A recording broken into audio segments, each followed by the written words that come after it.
Good day, I'm Martin Gagel with Market Radius Research. It's Wednesday, June the 22nd, and we've got CEO Blaine Monaghan joining us of Pacific Ridge Exploration. Pacific Ridge is looking to become the leading developer and explorer of gold copper projects in BC. Glad to have Blaine and Pacific Ridge back with us. We're starting to cover mining, minerals, and exploration names at Radius Research. As the world electrifies, we're going to be switching from pulling petrochemicals out of the earth to pulling metals and minerals like copper, lithium, and others to build the electric infrastructure.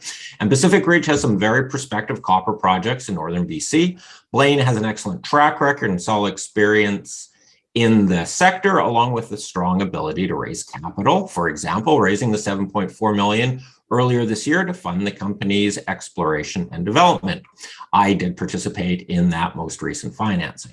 And please remember, this is neither a recommendation nor investment advice. We're here to learn about the company. Blaine, thanks a lot for joining us. And let's to go over the Pacific Ridge story, and then you can tell us your plans for the summer with newly raised funds you got going.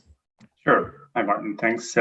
Good to be back. I was actually just back from almost a 2-week road trip. I was in Toronto before PDAC, and then I departed for Europe for a marketing trip over there in Zurich and Liechtenstein and Geneva and London, and kind of an important time for us to be undertaking the marketing right now, because we did just close that financing for a 6,000 meter drill program at Kliyul, and we're mobilizing in there literally within the next few days, and I expect drilling to be starting within the first week of July. So we've got a very busy year ahead of us. We've got that 6,000 meter drill program at Kliyul to follow up on last year's exciting exploration results. And our joint venture partner, Antofagasta, one of the world's largest copper miner, will be launching a 1,500 meter drill program at our RDP. So a very busy year ahead. So a good time for us to get on here and talk with you and your listeners. So as you mentioned, we have a number of projects in BC, all copper gold porphyry projects. Last year, I would have said our goal is to become one of BC's leading copper gold exploration companies. Now our goal is to become BC's leading copper gold exploration company, full stop. What sort of changed that, given you the confidence to be that bold? We've just been very, very aggressive. I came on as CEO in January 2021, and since that time, I made a number of other copper gold project acquisitions. We acquired Chuchi, Onjo, RDP, which we just optioned out to Antofagasta. We strengthened our board. We formed a technical committee. Honestly, I think we've just had a lot of success. And right now, when I look at us as a company and the progress we've made, I feel we're very close to achieving that goal. So I say we already are one of BC's leading copper gold exploration companies. So, you don't rest on that. Now let's take that next step. All right. Forward-looking statements, I will be making many. That's my job. It's to be a little bullish and promotional. You wouldn't be a very good CEO if you're too grounded in reality.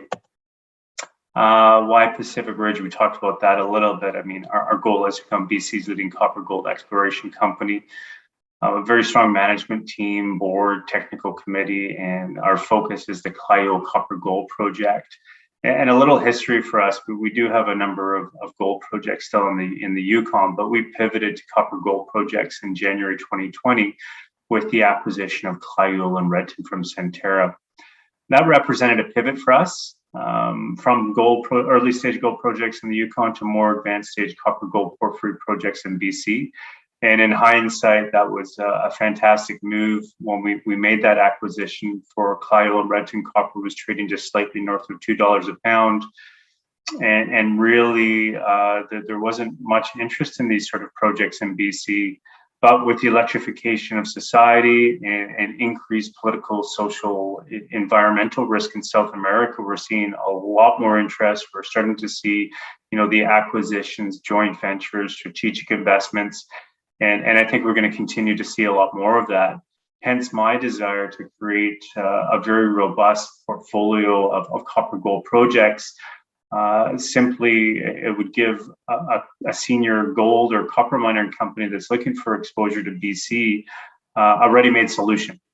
And if we can continue to deliver success this year at Kliyul, and I highlight one intercept there last year, that was from one of the 3 holes we completed last year, and the drill results from last year far exceeded our expectations, and sort of set the path for us to launch a much bigger program this year, which will be starting off, as I said, next week. So when people ask me kind of what is our goal, short term, our goal is to become BC's leading copper gold exploration company. I think we're on the right track, but ultimately it's to make a significant enough discovery that's going to result in M&A activity. And the best case there would be acquisition, say like what we just saw recently with GT Gold and Newmont, which a fantastic new discovery. They made that Saddle North discovery in 2018.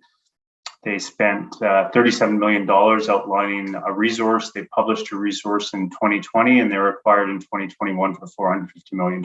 So that would be the best case scenario for Pacific Ridge. And if we can keep delivering results like we did last year and demonstrating size, that could be achievable.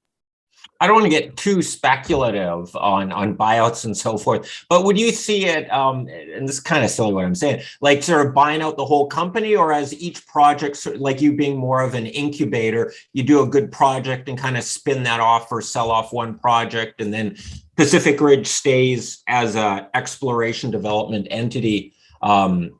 Any thoughts on that? Lots of different ways to skin the cat. I think we've built a very solid portfolio of copper gold projects in BC. So if you're a mid-tier senior copper or gold company that doesn't have exposure to BC, you might be interested in the entire portfolio if we're having success. But I mean, there's always that instance if you are having a lot of success and say Kliyul is a flagship, and a lot of companies just might focus in on that and might not be so interested in some of the other assets. So you might be able to spin those out. But as I said, I mean, ultimately we're looking to have the sort of success that would result in an offer to shareholders, and after that, then a spin out would be beneficial or potential upside. But one step at a time. Let's complete the journey we want to this year. I mean, I think we have the grades. Now we need to demonstrate the size potential, and that's really what the goal of this year's program is. And so I'd just like to sidestep one comment you made about like political uncertainty in South America and so forth. In terms of BC, like I'm not necessarily the biggest generally and wave the NDP flag and so forth, but generally over their tenure here, they run a decent ship. They're competent. They understand jobs in the north and union jobs and that kind of a thing. Am I on the right track here? Or are you like, are you happy with how they're running things? Absolutely. Not to be political, but just practical. No, well, it's an important consideration, political risk, for especially in mineral exploration and mining, as we continue to see almost on a daily basis in a lot of jurisdictions in South America. I thought with the election of the NDP government a number of years ago that could have been detrimental to exploration and mining in BC, but you're right. Been supportive. I haven't really encountered any negatives thus far with the NDP government, and I think that somewhat surprised the industry as a whole based on some of the experiences we might have encountered in the past with previous NDP governments. But I think the current NDP government recognizes that, for a lot of the voters, this is in the hinterlands. This isn't in the cities. This is in the interior of the province, and a lot of people's jobs in some shape or form is related to resource extraction, whether it's forestry or fisheries or mining or oil and gas. So, and it creates revenues and good paying jobs. So, I think it's a win-win for everybody. Again, it just has to be done in an environmentally responsible way, and ensure also that First Nations are being well represented and their input is being sought and acted upon. I'll go just a little bit into board. I did mention I replaced Jared Carlson in January of 2021, so now he's the executive chair.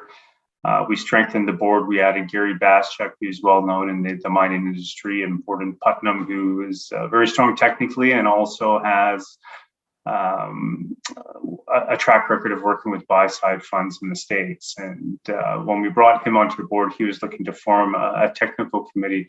And let me just back up 1 minute. We just strengthened our technical team last week. We added Paul Jago as our chief geologist. And prior to taking on this role at Pacific Ridge, he was head of generative work for Centerra, who we've acquired a lot of these projects from. So he's a porphyry expert in BC.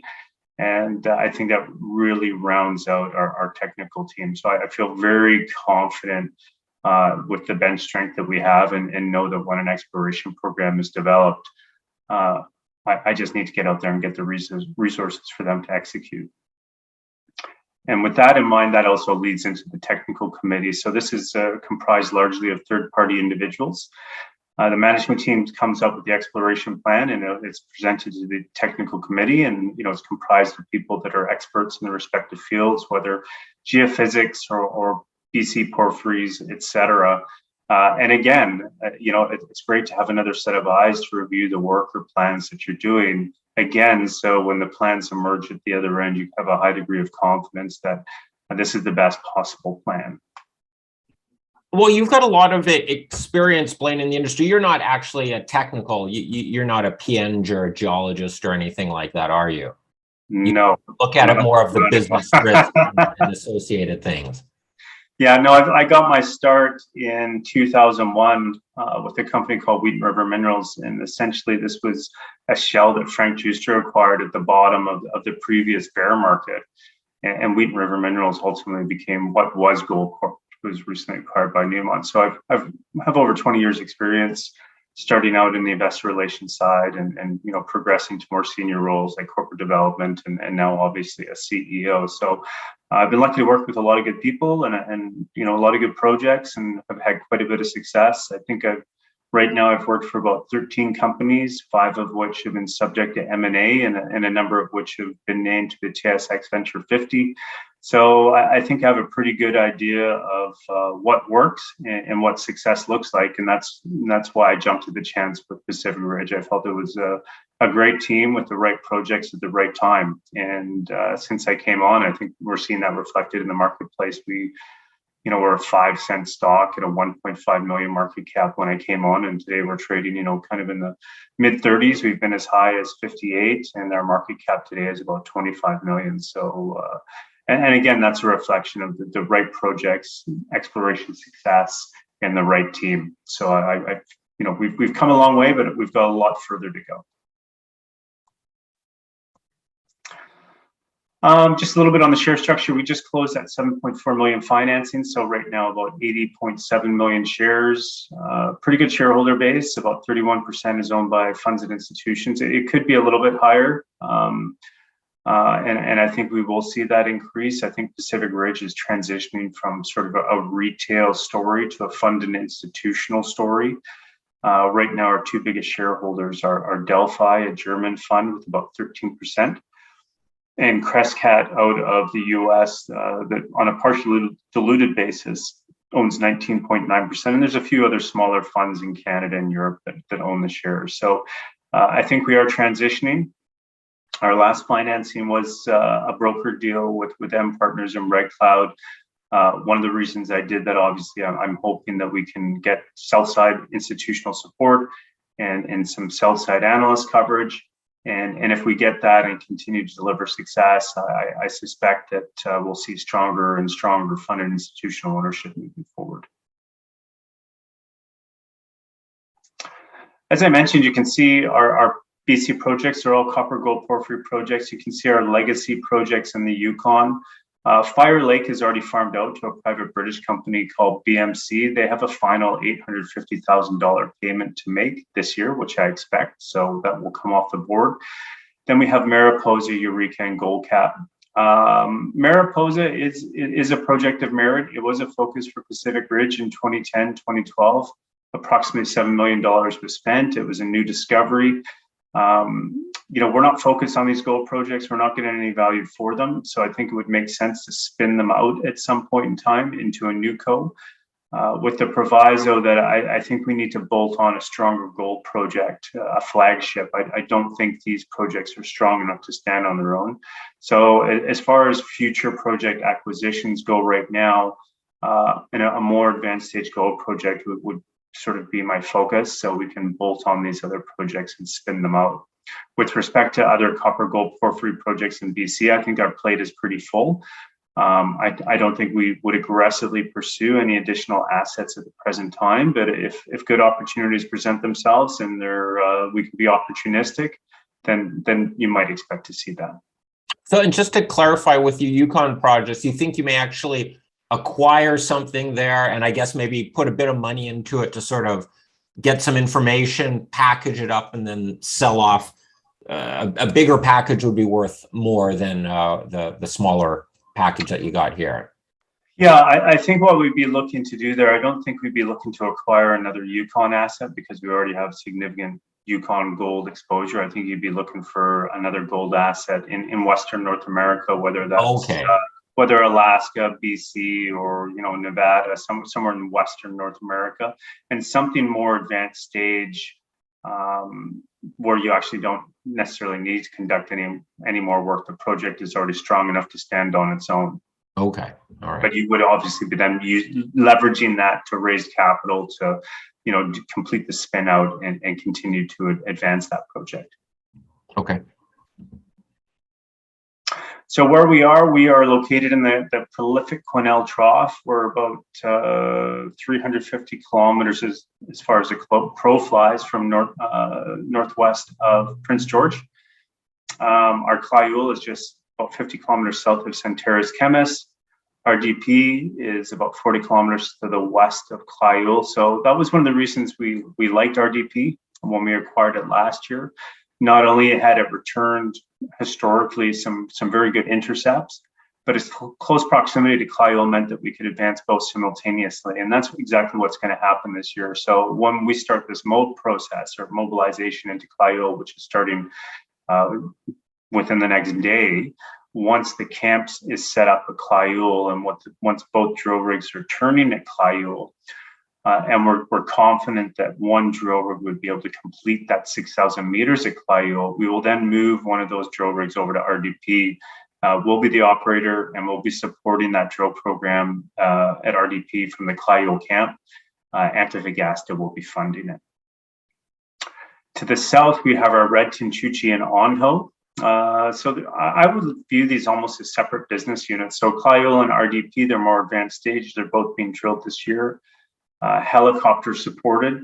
Redton, Chuchi, Onjo are earlier stage. They're road accessible. They have a slightly longer exploration season. Chuchi and Onjo have both seen drilling. Our thoughts are as the porphyry center is yet to be intercepted. We feel that there's good potential for a porphyry center at either one of these targets or both. So we'll be conducting some ZTEM surveys this year to help further refine potentially deeper targets to get them ready for a future drill program. And that kind of provides you with a backup. There's one of two things are going to happen when you look at these two different sort of groupings of properties. If we continue to have success at Kliyul and Antofagasta is having success at RDP, the results of this year's exploration work at Redton, Chuchi, and Onjo will at least certainly at Chuchi and Onjo, will identify drill targets. You may look to bring in partners to advance those because we'll continue to be focused in on Kliyul and RDP. Heaven forbid we don't have the sort of success we might like at Kliyul and same with Antofagasta at RDP. Well, again, the work we complete this year will identify targets for future drilling and you might look to pivot to those projects. So in any event, the dollars we're spending at those projects this year are going to be well spent either for ourselves or potential partners moving forward. And I guess I should add what we're looking to spend this year. So we raised $7.4 million. We'll be spending about $5.3 million at Kliyul, and that includes that 6,000 meters of drilling, plus an airborne survey over a 4-kilometer long mineralized trend, plus some IP. And we'll be spending about $700,000 at Redton, Chuchi, and Onjo, and that'll be some mapping, surface sampling, and ZTEM at Chuchi and Onjo, and a sampling and mapping at Redton. So we'll be spending about 6 million on our projects. And Antofagasta's 1,500-meter program at RDP is budgeted at 2 million. So there's going to be $8 million in exploration spent on our projects this year. It's our biggest year in decades. That's a decent sized drill program. Yeah, especially in light of the fact that there's going to be a lot less activity. I forecast this year in BC. Last year was one of the busiest years for exploration in BC, and I think a lot of people felt that it would be even busier this year. But the market conditions have been very, very challenging. We were lucky to close the financing when we did. I suspect there are a lot of programs that were anticipated to occur this summer that aren't, because the companies haven't been able to access financing to advance them. I'm curious, with all the inflation news out there, are you seeing that as well at the sort of the drill bit, or given that the demand isn't so strong? Can you talk about like the cost per meter, or generally the cost of, obviously your diesel costs are going to be higher, but can you talk about like the relative costs that you expect to happen this year?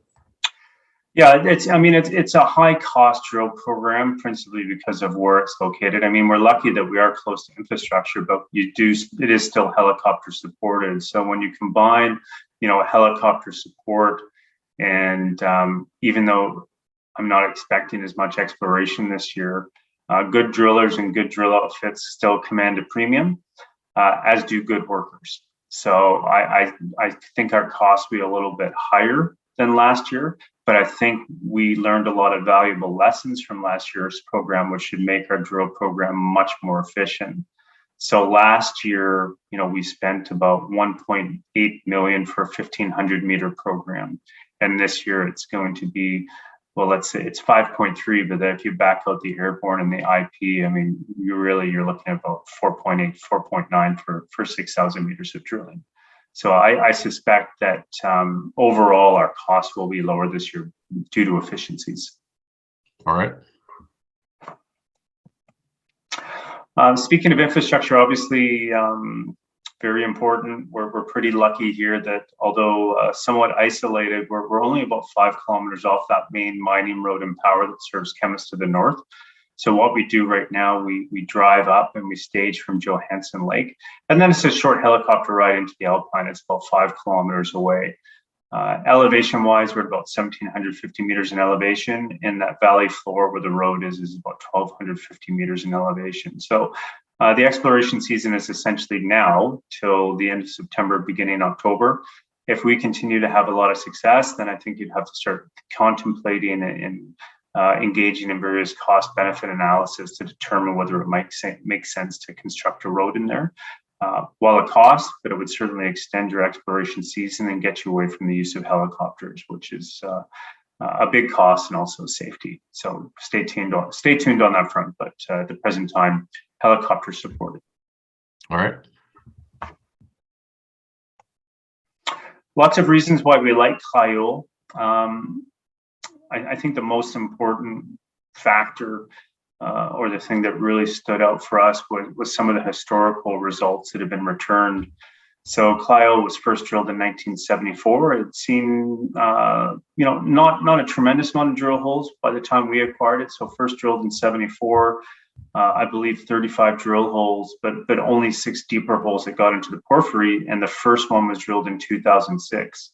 So up until 2006, most of the drilling was near surface, sub 150 meters, focused on what they interpreted to be a near surface copper gold magnetite skarn zone. That first drill hole in 2006 got into the porphyry system. Teck had a brief option on it in 2014, 2015. They drilled 4 more holes. So when we drilled it last year, there were only 6 deep drill holes, and we completed 3. Prior to us drilling these 3 holes, I was always communicating to the market that, listen, I'd be very happy if we could continue to report similar grades as to what we'd seen historically. But our results were far better. So they were longer, they were higher grade. And when you combine those historic results plus our results, it gives me the confidence that this sort of grade works in this environment. And I do have a subsequent slide that gets into that, some comparisons with some of these other deposits and mines that we feel are in a similar geological environment. Now we need to demonstrate size. So that really is the goal of this year's program. We'll be looking to expand the Kliyul main zone where most of the drilling has been focused. We'll be looking to test 2 adjacent targets. And if we can have success at either one of those targets or both, I think we'll definitely be demonstrating that it has the size potential. And of course, the Kliyul main zone is just one interpreted porphyry center, and we'll be flying an airborne survey over that entire 4-kilometer-long mineralized trend to further refine future targets. Those are big widths, like 300 plus meters there. How deep was that, and how long were your drill holes in total? Were they like 400 or 500 meters, or? Yeah, this is a really good slide, and I like this slide.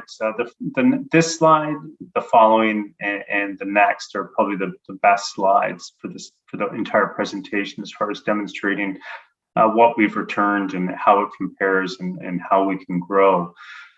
I think the most important thing that this slide is demonstrating is that it's essentially mineralized from top to bottom. You do have those higher grade intervals highlighted in blue. So you're not going through barren rock for the first 100 or 200 meters before you get into mineralization. It is mineralized top to bottom, but of course there are higher grade intervals. And as far as the drilling goes last year, and again, this is related to what I'm hoping and expecting we'll have greater efficiencies. It was a challenging program. Yes, every hole returned significant copper gold mineralization, but only one hole actually reached its target depth, and that was hole 37, the second hole. The first hole that the pad shifted while we were drilling, we were in a post-mineral dike. So we had to pull the rig. The thought is, though, if we were able to get through that post-mineral dike, we would have got back into mineralization. The second hole is the only hole that reached target depth. And the third hole was a vertical hole from the same pad as hole 37. It was getting pretty late in the season. The drill bit detached from the rod. We were seeing increased vein density, which gives us some degree of confidence that there is higher grade zones of mineralization if we were able to keep going. But we couldn't. We just had to pull the hole, and it was time to demobilize. So yeah, some great intercepts, but a very limited program. We were able to expand the footprint somewhat to depth, somewhat to the west.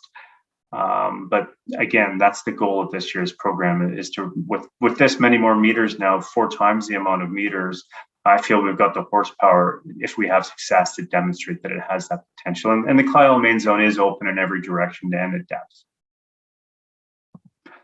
So this is a great slide here. I remember first presenting Kliyul to people, last year, and talking about some of those historic numbers. And people weren't too impressed. And I thought, well, listen, I think these grades are okay. And, we're comparing or saying that the mineralization at Kliyul is similar to some of these other deposits and mines in BC. So let's see how it stacks up, copper and gold. So if we, again, very limited amount of data, and we're taking the higher grade intervals from the historic drilling and ours, but when you compare the copper, it's very similar, but we have higher gold. So overall, we have a higher copper equivalent and a higher gold equivalent. So again, that gives me the confidence we have the grades. Again, it's, can you get tonnage? Can you get size? And important to point out again that there's only 9 holes after last year's program, the 6 historically plus our 3. There's only 9 holes now into this porphyry system. We'll be drilling 12 holes this year. So this will be the largest drill program to have ever taken place at Kliyul, period. And this is how we feel we can demonstrate size potential. So the top image is a plan view. The bottom is a cross section going through it. Again, most of the drilling focused on that interpreted copper gold magnetite skarn zone at surface. Most were sub 150. There's only 9 holes that went below that. They got into the porphyry system. I feel the Kliyul main zone has the potential to host the required tonnage. And ultimately, I think the minimum amount of tons you need for a project like this to work is 250 million tons at a minimum. And the dimensions for that are about 600 meters by 500 meters to 350 meters in depth. So I do believe the Kliyul main zone has that potential. But one of the interesting things we did when we first acquired this project in 2020, we completed a deeper penetrating IP survey that identified two adjacent targets, Kliyul West and Kliyul East. Neither of these targets have been tested. They were previously unidentified. Geophysically, they do have a similar signature to the Kliyul main zone, and obviously you're going to have a higher degree of confidence because the Kliyul main zone has been tested and has returned mineralization. So our hopes are obviously that with testing Kliyul West and Kliyul East, they also will return mineralization. But of course, until we drill them, we don't know. Just to be clear, you're drilling, you're putting a hole into each of them this year, or a couple of holes, or?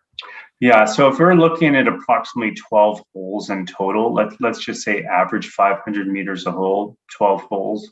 I think it's safe to say you'd see about 8 holes in and around the Kliyul main zone, and a hole or two each at Kliyul West, Kliyul East. And again, as I said, I think the Kliyul main zone has that potential, but if you hit it either west or east or both, now we're talking about something that has a 1.5 kilometer strike length, and I think that certainly would demonstrate that it has that size potential. And just to sort of state the obvious, these plans are dynamic, where if you get certain data out of a drill hole, you're going to adjust and adapt as you see problems or opportunities to maximize the dollar value, right? Absolutely, and that's something I'm having a meeting later on today to sort of discuss some of the planned drill holes, because that will impact, pad construction, and pad construction has to happen first. So you'll be constructing a number of pads based on a number of different plans, whether some things work, some things don't. But all the pads have to be constructed in advance of the drilling. So you're exactly right. You're going to have a number of plan A, B, Cs based on what you're seeing from each hole.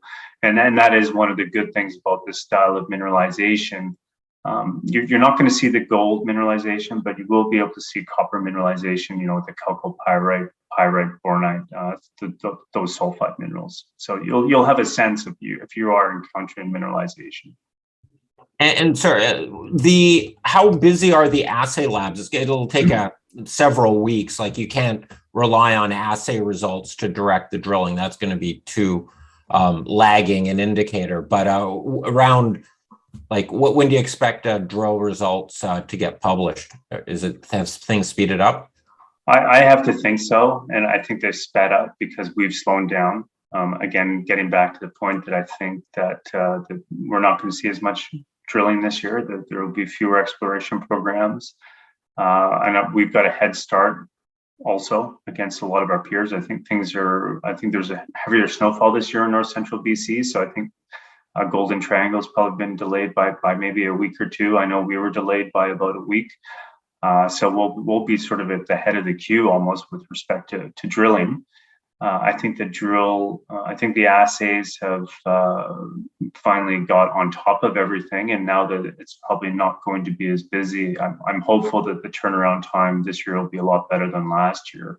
So if we are able to have a couple holes into the lab by the end of July, I'm hopeful we should see some results by end of September, beginning October. It would be my expectations at the present time. All right. And of course, the Kliyul main zone, it's just one interpreted porphyry center. It's just seen the most amount of work. Some of these other, interpreted porphyry centers have seen limited drilling or no drilling. So it's important not to put your blinders on and just keep focusing on one particular area, because porphyries do tend to occur in clusters. And just because you're getting one interpreted porphyry center that's returning good grade, there could be other better targets out there. So we'll be flying an airborne survey over that 4-kilometer long mineralized trend. We'll also be doing some deeper penetrating IP like we had done at the Kliyul main zone at Bap Ridge in M39. We will reserve some meters. If we can get the results from that IP survey at Bap Ridge in time, and we like what we see, I think that's I a target we might like to at least test with one hole. But that's TBD. In any event, it's a big area. There's a number of interpreted porphyry centers where we just happen to be more focused right now, as have historical operators on the Kliyul main zone. But that doesn't mean that there aren't better things out there, and you have to advance these other targets and ultimately test them in addition. And then to just kind of sum up, we talked about a lot of different things, and one of the more important things we should discuss is the first bullet point is, when you think about political risk, I think one of the most important considerations in BC is First Nations, and it's critically important that you are engaged, that you seek agreements, that you're in constant communication. That if there are any concerns expressed, you try to mitigate them, that you're trying to provide employment opportunities, whether to First Nations owned companies or First Nation members, just a spirit of cooperation and engagement. And it's something that we're very much focused on as a company. I'd say it's probably something that after fundraising, it's probably my number 2 important job. If you're an exploration company that thinks you can just go out there and do whatever you want to do without having to seek input or consult with local First Nations, you're going to be in for a rude surprise, as will your shareholders, when you can't access your property anymore. So, all right. Very important. RDP, really like this project, as does Antofagasta. I think the question you have to ask yourself, was this Antofagasta's first pick? No, it wasn't. Kliyul was her first pick, but we think Kliyul has the best opportunities for new discovery. It's our focus. We want to make sure our shareholders have maximum exposure to it. So honestly, there wasn't an opportunity for Antofagasta to get exposure to it.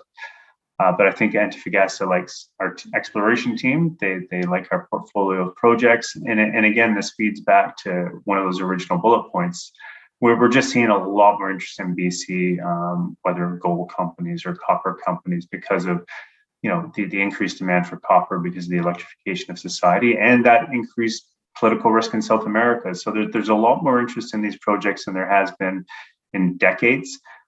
You're seeing companies that don't have exposure to BC looking to get exposure. Antofagasta is just a more recent newcomer. So we struck a deal with them in February of this past year. They can spend $10 million over 8 years and deliver a PEA to get to a 75% interest. So we are the operator and they fund it. So and again, it all just keeps coming back to the lack of interest and now the renewed interest. The last time this project was drilled was that bullet point where I showed Roy that hole EQ1101. A very interesting intercept, 0.11 gold copper and 0.64 gold over 122 meters. Certainly worthy of being followed up. And I know the company that drilled that in 2011 had plans to get back there in 2012. But now you're in a bear market and no one cares. And they weren't able to access the capital to move forward and had to drop the ground. And it was staked by a prospector that we did a deal with last year. And then a year after that, you've got to deal with a major on it. So it just goes to show you how quickly things can change. And so again, Pacific Ridge, very, very fortunate to have pivoted to copper gold porphyry projects in BC when there wasn't much interest in them, and build a portfolio of very attractive porphyry projects when there's a lot more interest and a lot more demand, and I think we're very well positioned. When you're the operator, they're spending, is it any matching, like 75% for every 750 or $1 million they put in, you put in a quarter, or they're funding the whole project? And then if they both spend 10 million and develop a PEA, then they get 75%? Yeah, so we don't have to put up anything until they get to the 75%. So if they spend that 10 million and deliver that PEA, in 8 years, they'll have earned their 75%. And at that point in time, we would have to contribute 25% of any future. Yeah, but up until that point, no, it's all their spend. Gotcha. And I'm curious, when you're the operator, obviously they're not just writing you blank checks. So you're sitting in a boardroom together, mapping it out, and they're kind of telling you what they want to achieve, but you're the ones actually hiring the drillers and with the boots on the ground. Yeah, that's right. So I mean, they're going to rely heavily on our exploration expertise. I mean, we would know the project better than they do, although it is still a recent acquisition for us. But yeah, this would be discussions that our exploration team and their exploration team would have as far as like, yeah, what are your objectives this year? What are you looking to achieve? And then, okay, well, then we'll put together an exploration plan and we'll review that. And if it meets your satisfaction, then we move forward. Okay. Yeah. All right. Now, just very, very quickly on Chuchi, this was a new acquisition. So that was made in, I think, February or March. Onjo, again, a recent acquisition, that was February. Redton was part of that package deal with Centerra. And important to point out, so we can earn up to a 75% interest in Kliyul and Redton, and we'll get there this year. So we have to spend $7 million on exploration expenditure, issue 3.5 million shares and 150,000 cash to get to 75%. We've already spent 2.5 and we'll be spending an additional 5.3 this year. So after this exploration program, we will have earned into our 75% interest in both Kliyul and Redton. All right. Are they like a package deal, or are they two separate, distinct projects? Kliyul and Redton were a package deal. So the spend is for either or both projects. We've just spent a heck of a lot more at Kliyul than Redton. But Redton is interesting. It's probably the earliest stage project we have. And I think the most appealing consideration is that it's immediately adjacent to Northwest Copper's Quanica, which hosts a pretty healthy resource. It's literally just several kilometers away from probably one of the best drill intercepts we've seen in BC in some time. So we'll be doing a little bit of work there this summer also. We won't be doing Z10 there or drilling, but we will do some mapping and sampling. I think our new chief geologist, Paul Jago, has a new idea about this project. So I'll be curious to see what he comes up with. And we talked a little bit about the Yukon Gold project, so I'm not going to beat that one to death. So that kind of sums it up. Martin, I mean, it's been a very busy 18 months. I think we're having a lot of success. I know that the markets are certainly volatile right now, but we're fully funded and we'll be executing that drill program here. It'll be starting within the next several weeks. And regardless of volatile markets or not, if we can continue to report similar results as we did last year, stepping out from that Kliyul main zone, I think we're going to be rewarded. What kind of news flow should we expect? Like, obviously, hopefully, like you said, we'll get some drill results at the September, October, something like that.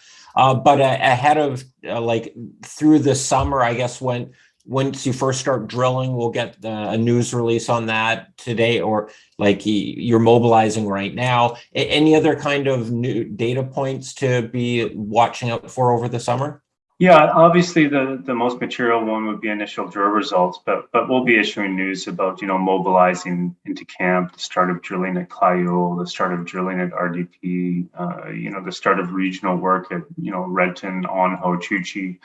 And then, of course, leading up to initial results sometime late September, early October, and then that will carry on, conceivably into the new year, results from both Kliyul and RDP, and of course, I'm sure some interesting results from the Z10 at Chuchi and Onjo identifying future targets. So yeah, there'll be reasonable news flow, to be sure, and some potentially big catalysts. Yeah. And just a little off topic, you talked about your marketing. You were at PDAC this year because of COVID and all that was in June. Just sort of high level perspectives from PDAC. What was the mood there? How was your reception there, so to speak? Well, I avoided it. So Okay. I was a contrarian. So I went to Toronto the week before when nobody Oh, was okay. there. So then I had all the meetings I wanted to have. So on the Tuesday, I met with sell side analysts from a number of different banks and broker firms, and then M Partners, one of our bankers who co-led that financing, took us around to meet with a number of their funds and institutions. And then when PDAC was taking place, I was in Europe meeting with, again, buy side analysts and portfolio managers and high net worth. I would say the sentiment is quite good. Obviously, we recognize it's very volatile out there right now, and we understand why. So again, just really important for a company like us, Pacific Ridge, that we don't need capital right now. We're fully funded and we'll execute. And regardless of the volatility in the market, I think everybody expects the demand for copper to continue to increase and remain strong moving forward. And at the end of the day, there hasn't been a lot of new discoveries. The political risk just continues to increase in South America, and projects like this in BC will continue to be in strong demand. There'll be a lot of demand for projects like this in BC. So again, we're pleased we have them, and I'll be looking forward to getting through the short-term volatility. And just on the copper market as a whole, like some of the big mines in South America are getting kind of closer to end of life, and there's some big question marks in the whole copper market as where the ongoing supply is, especially as demand is really ramping up here. Oh, absolutely. I mean, you see that playing out right now as far as inventory levels continue to decline. You continue to see labor action on a number of different mines. I saw some news today. You continue to face a lot of local opposition to proposed mines in South America. So it's challenging. It's a challenging place to be right now. And I mean, that is the home of copper. So again, I think that's why we're seeing more interest in BC, even though historically I think people have thought that porphyries in BC are a bit smaller and a bit lower grade, but there's been some more recent developments that's kind of changing industry's perception with respect to grade and size. And a lot of that is really just because we haven't seen a lot of exploration in the past decade. So it's not a mature exploration district. There's going to be a lot of big new discoveries, which are going to be needed to fill that pipeline. All right. Well, on that note, we will wrap it up here. Blaine, thank you very much for taking the time, walking through the Pacific Ridge story, and lots of news to look forward to through the remainder of the year. Thank you. Awesome. Thanks, Martin. Cheers. Talk to you soon.